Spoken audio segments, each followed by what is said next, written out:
Hello, everyone, and welcome back to our channel.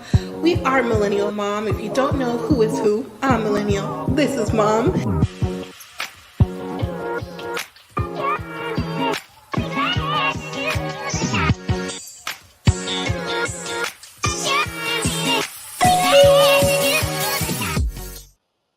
Hello, everyone. Welcome back to our channel. If you're new here, I'm Mom or Kay from Millennial Mom, and today we're going to talk about 90 Day Fiancé, Love in Paradise, Season 10, Episode 10, More Money, More Problems. Now, listen, watching the episode, it's a few people on here that have more money, more problems. You know, you can't put everybody on the picture for what the episode is about, but yeah, it came about what's really going on in this episode, you know? So, and I think for me personally, I thought we had a kind of like a bombshell, but no, for me, it was a comma bombshell. Yes, we had one with, I'll go ahead and say with Scott, but April pulled it up out the rear with Valentine. So let's get into it. Now, before I do, please, if you haven't already, hit that subscribe button so you are up to date with 90 Day Fiancé, all the franchises that we do over here, including the tell-alls, okay?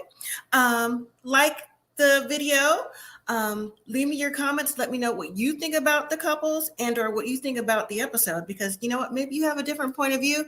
And as I like to say now, like maybe you gave the side eye too to some of these couples, because a lot of these couples, whether it be this franchise, Love in Paradise, the 90 Day before the 90 days, listen, a lot of side eye is going on. It's like, how do they get on the show? But anyways, all right. So on tonight's episode, we have Juan and Jessica. Not too much happened with them. Okay, so they're going to go first. They're going to be very, very brief. Then we have Matthew and Anna. You know what? I'm kind of surprised, but I'm not with Anna. We also have Everton and Jordan. You know, for me, they're still the front runner couple where the drama lies. So I would like to see more of Everton and Jordan. I think the producers are holding back just a smidge.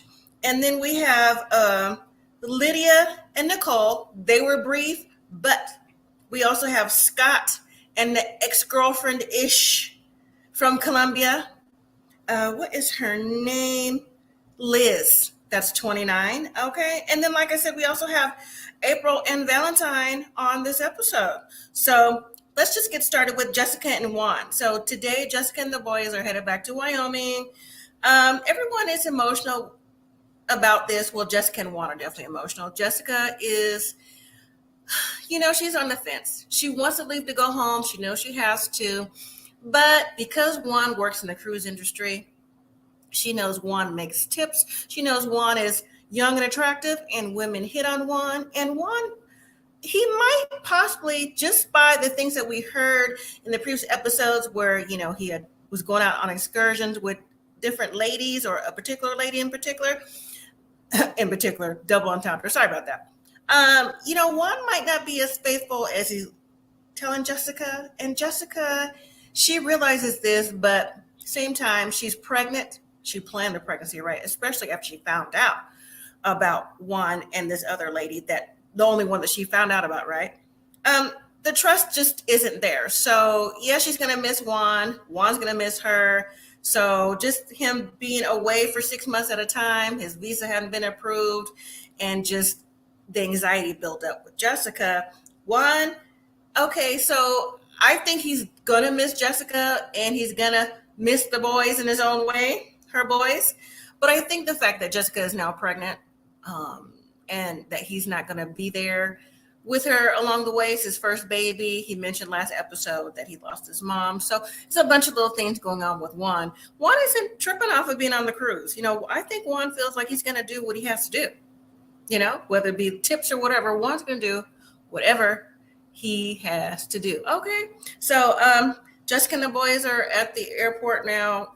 Big hugs, big kisses. Juan says to the boys to reassure them, you know, next time you see me, I'm going to be in Wyoming with you, and we're going to be a big family, and the baby's going to be here too. So that's what that was. Juan said he didn't know how it would be with someone who already had kids, but he has grown to love them and has grown to, feel closer with them as well. Again, Jessica had their baby boy. Juan and Jessica's baby boy was born in May. I'm not sure if Juan was still on the cruise, but it was a picture with Jessica in the hospital and Juan elsewhere. So maybe Juan's visa or whatever hasn't come through yet. But either way, maybe it will, and maybe they'll work out. So that was Juan and Jessica. Okay. Let's move to Matthew and Anna. So last week when we saw Matthew and Anna, so Matthew finally told his secret, which was, and I think most of us in the chat, those of you who joined me, and have said that, the secret of the visa being delayed isn't a secret. I mean, there's nothing that Matthew could do about it. It's all about processing and procedures, and it just is what it is. Now, Matthew had said something else on the side that he was keeping or hiding. I mean, there is, he hasn't said it yet, but again, not a secret with paperwork being delayed, especially something like a K1, okay? So when he told Anna this in the church, Anna got up and walked out. She needed a minute. Now, Anna said in her confessionals last week that her ultimate dream was to come to America. That was it. She didn't say nothing about being with Matthew. She said her ultimate dream. So, at the time, Anna seemed like she was disappointed that the K1 was being delayed versus being disappointed that she couldn't go with her man. Okay.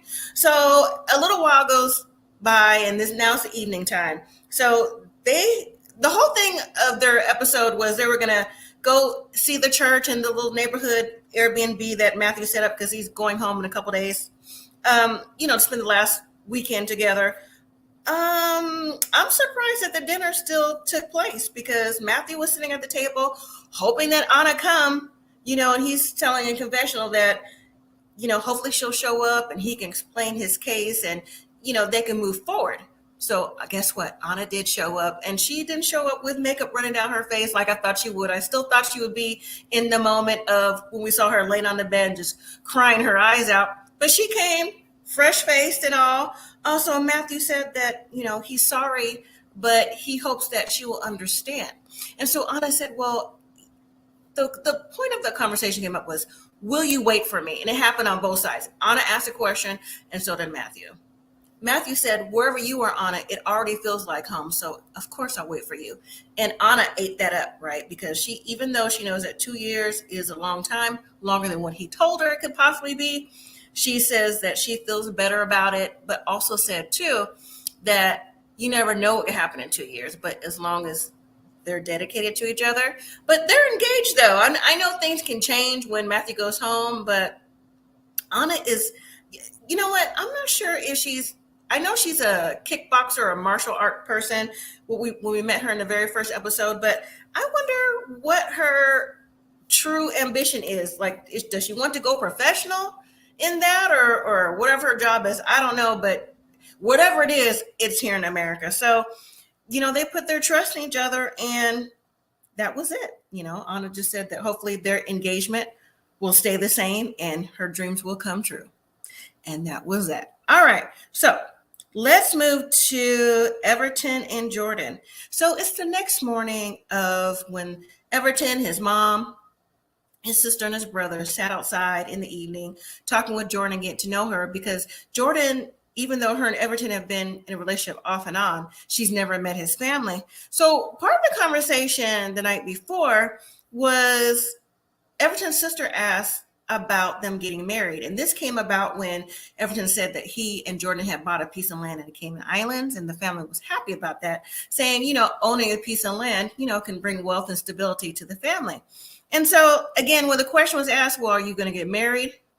Everton took a sip of his tea, his literal tea, and was like, no, I'm not ready for this. The look that Jordan gave Everton, I mean, can you blame her?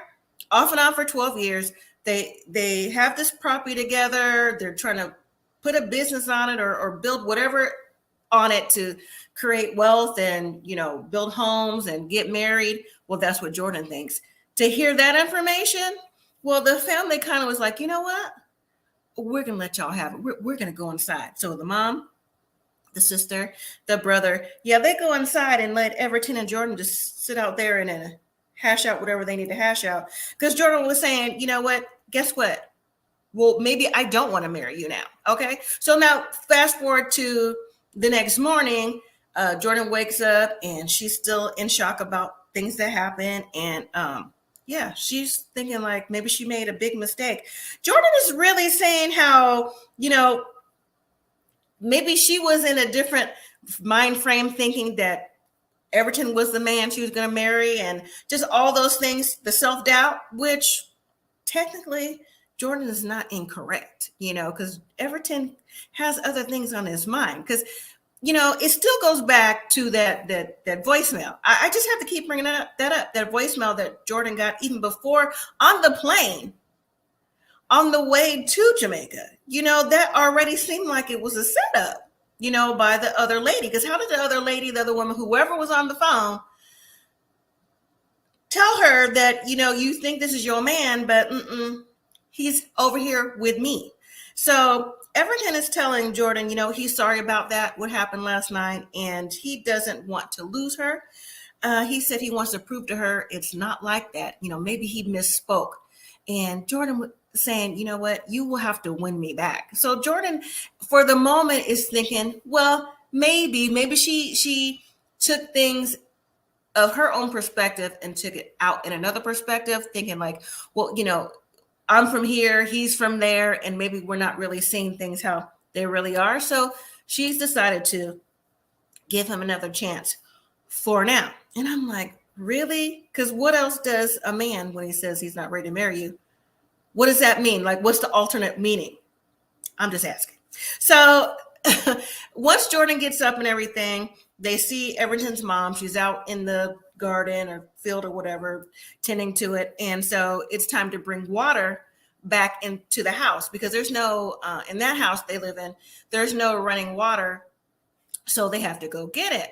So Everton says to Jordan, can you help me bring the water back? Because Everton's mom is older and she's more frail. So carrying water will be heavy for her and, challenging, even though she could do it one at a time. But since Everton's there, why not help out? So they go out and they go to get water from, I guess it's a well or some kind of system where she can get fresh water. And Jordan says, oh, wow, your mom does this by herself? And Everton says, yeah, my mom does, but, she'll take water back one at a time. Jordan's like, well, how much does it weigh? He's like, well, these jugs weigh like 12 pounds each. Now, anybody who's ever carried in a case of water know that water is heavy, right? So if it's heavy just for one case, whether it be 24 in a case or 40, the more, the heavier. So they're bringing like those individual jugs. So imagine that for someone who's older, a little bit more frail. So I guess, Jordan's having like an epiphany while she's helping fill up the water. She's like, wow, like I didn't realize it was this much of a chore or a challenge, for his mom, and saying that maybe now I can see why, things are the way they are. And so Everton is like really pulling on Jordan's heartstrings. He's like, yeah, now you know why I work so hard for my mom. Now you know why. So, because if I can't do it, then we have to pay somebody to help her get things back. And, this is why I need the business to go forward. I mean, Everton is really with the violin there, and Jordan's falling for it, but Everton's not necessarily telling a lie, but he's just like trying to get Jordan to see, why he needs the financial assistance and different little things like that. And Jordan, I think for the moment, can see his point. She's kind of like blindsided to the real reason, but she sees his point. She's happy to help. And yeah, so again, for now, she's buying what Everton is selling. So I guess Jordan, I don't know, temporarily is going to let what she heard from, again, that voicemail to I don't want to be married right now, to seeing the mother's conditions, the house, and how she's got to have help for different little things, to maybe put off being engaged for real for the time being. I think maybe she thinks that they can talk about it in a couple of days once everything calms or cools back down. So, all right, so let's move to first up, Lidia and Nicole. Really quick, Lydia and Nicole are out at the salon for a relaxing day. They're having pedicures. Lydia said it's been 2 days since she's seen Scott, and she said she had different expectations. She said, you think you talk to somebody and they're being honest, but when you see them in person, it's a whole different thing. Now, I agree with that. And also, too, let's think about it. I'm not Team Lydia at all. But what happened was kind of wrong, though, if you think about it with Scott. I mean, even though the energy was off from Lydia in the beginning and it was off from Scott as time progressed, but the way Scott handled things, anyways, Lydia said that Scott still talking to the 29-year-old and she's 50. She's saying like Scott still is looking for the model type. She's like, what is that? Like what is really happening? Like he wasn't being honest. And didn't Scott say that he was talking to Lydia for over a year before I came to DR? Did he say that? And so, yeah, so it's just the language barrier because he knew that before he came over to DR that was challenging to the relationship. I think it was the language barrier and just the energy was off anyways. But Nicole said her mother deserves love and she deserves longing and for a man, not longing for a man. Her mother longs for a man. She deserves love and happiness and she hopes she gets it. And it's like, you know what? Scott was a liar from the very beginning. Remember when I asked him at breakfast if he was over with the ex-girlfriend in Colombia? Because remember, Nicole and Lydia found out that he had sent $15,000 to her. And there's like, you only sent my mom not even $1. So yeah, they found out about Scott in advance before he even got there. But it just wasn't destined to work. But Lydia said, you know what? She knows she will get past all this. Not to worry, because guess what? I shall rise. I said, okay, Lydia, go ahead and quote a I shall rise, kind of thing going on. But that's good that she's no longer thinking about Scott. So, but when we do see Scott and his ex-girlfriend-ish, kind of, sort of, from Colombia, who ghosted him 8 months to a year ago, then he went to start talking to Lydia, who Scott is still in love with, just so happens to come to the DR to visit Scott. Okay, so this makes it seem like what Lydia and Nicole was saying was true about you. You weren't really over your ex and you were sending her money, and clearly you still sent her money because how else, one, did she know you were in Dominican Republic, and two, how did she get there? She got there because of you, Scott. So the backstory of Liz, she said that yes, her and Scott was dating. They dated for about a year. They broke it off, and then she was looking through some old emails and saw that Scott was still messaging her and turned around that she started to feel bad. She replied and they started talking again. So again, this was like 2 weeks before Scott came to the DR, but Scott was determined to still see how it was with Lydia. So Scott was trying to have his cake and eat it too. Because what if Lydia's energy wasn't off? What if they really did connect? Even though we know they didn't. So would he have had like Lydia and Liz? But see, when Liz came to the door of that hotel, did y'all see the way that Scott like broke down in tears as if his first love, his teenage love, his everlasting love, his romantic love, his sweet love, his everlasting till the end of time love came to that door? Scott was so happy to see her, right? We haven't seen this emotion from Scott at all. I mean, wow. So whatever feelings, Scott said he loved her. Whatever feelings that Scott had, clearly they came flooded back and never went away. I have never seen anything like it on any 90-day franchise. Matter of fact, no reality show franchise have I seen anyone like just boop, show every ounce of emotion for someone they haven't seen who ghosted them after all this time. But Liz said, you know what? She's happy to be here and she's sorry how things came to be. And Scott was like, well, that's okay. That's okay. We can get to know each other again, right? Also, Liz said, a thing about Scott in confessional. He's very charming. And she said, even though when they first met, they clicked, but when Scott started talking about marriage, that freaked her out. So, yeah. So, does she not think that Scott may want marriage again? Or do you think Liz is back in the picture because maybe she knows she can get whatever out of Scott, whatever it be, maybe that she needs, whether it be financially, emotionally, physically. I don't know, but that's kind of what it's giving, and I don't understand why Scott at his season age may not necessarily be picking that up. But anyways, Scott tells Liz that, you know what, he's here for another week and he has planned an excursion for them to go on. In confessional, Scott said the excursion was originally for him and Lidia, but since that didn't work out, he's got Liz, so that's what they're going to do. I was like, okay. Not only that, Scott threw some major shade. He said, and the thing about Liz is that she speaks English fluently, so there's no problem there. I said, okay, Scott. All right, so you got what? That was one?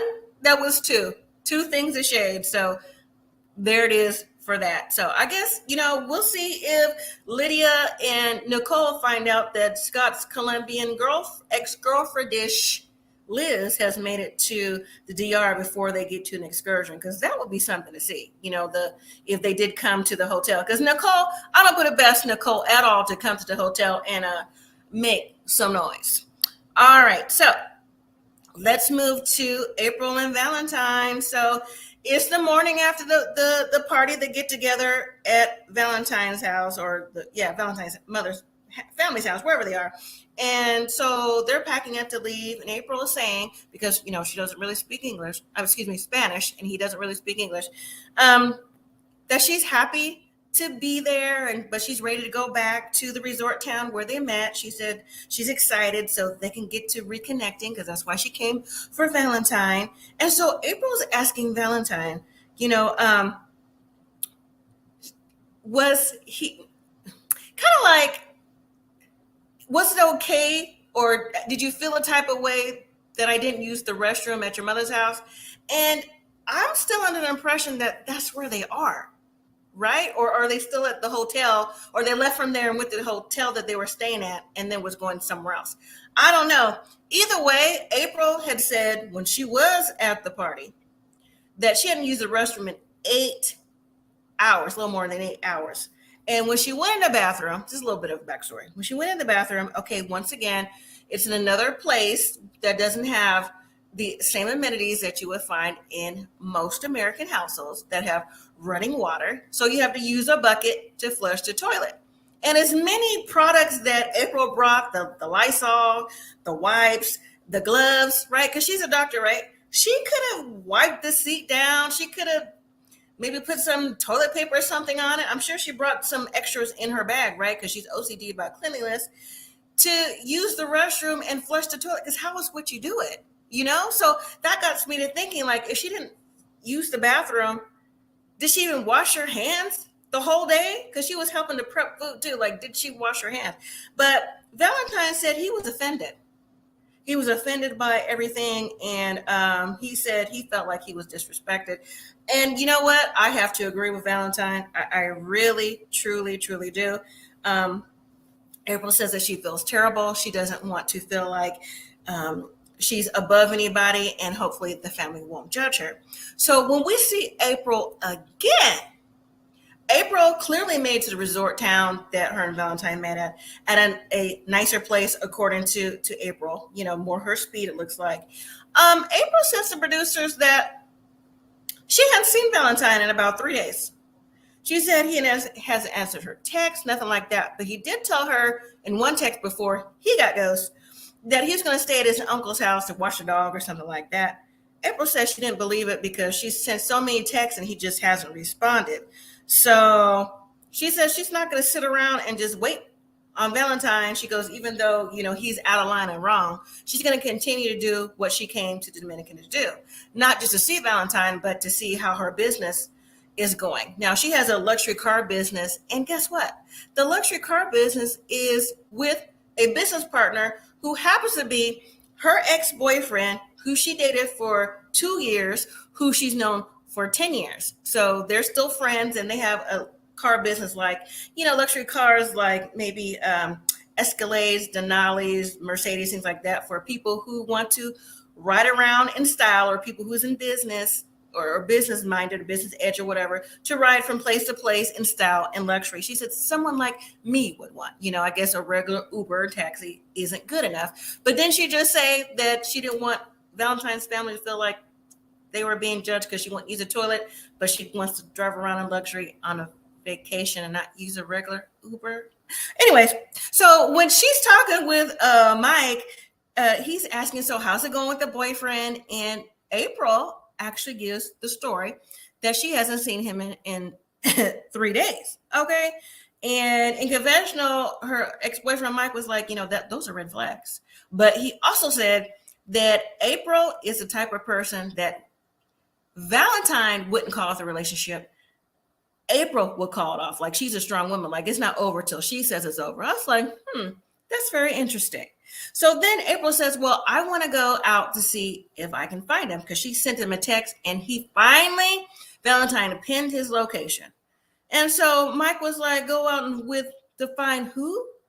Or with who? She's like, with me. So it didn't take much to twist his arm, because he was driving, and they went to location, and Valentine's standing outside. And April gets out the car, and you know what? You know how April talks with her? I don't know, Valentine. Like, what are you doing? I don't know. Like that little soft princessy kind of thing. All that went out the window. Out the window, all the way to the left. She was like, I know this beep beep isn't standing here in the middle of the street. I said, girl, where is your sweet Disney princess voice for Valentine? Okay, you up here using all that colorful language, right? So she asked him, where have you been? He said, at my uncle's house. And April's like, so I'm not trying to beg you to be in a relationship. Like, what is it that you want to do? Valentine said, I'm not trying to do nothing. He wants to not be with her. He just said he wants to be by himself. He feels like he's disrespected. He said that, he just never recovered from being at the party and her not using the restroom, or just like being around the family. But Valentine also said to April that, he said in confessional, he said, even though she has all this education, she acts like she don't have no manners. I was like, mic drop. Because that is one of the first things I would say, like, where are your manners? She was being judgy, like all the way since she first got to the Dominican. Like when she asked him, like, where are we as far as the hotel goes? Yeah, a whole bunch of that. But when Valentine said that I don't want to spend time with you, and listen, you need to respect me because I'm the man in this relationship, April snatched her phone back from the translator. I'm just like, I know he just didn't say what I thought he said, and got her behind back in the car. Yeah. April, like I said, all that princessy voice, all that. I love him. He's the greatest thing since sliced bread and rainbows and butterflies. All hit left. But Valentine was like, good riddance. He's not even trying to hear what she has to say anyways. So anyways, that was the end of the episode. So next week, we're going to see Scott and Liz on the way to the excursion. Now, is it just me, or is Scott like throwing himself on Liz every chance he gets? He's constantly hugging her, kissing her, just being all extra.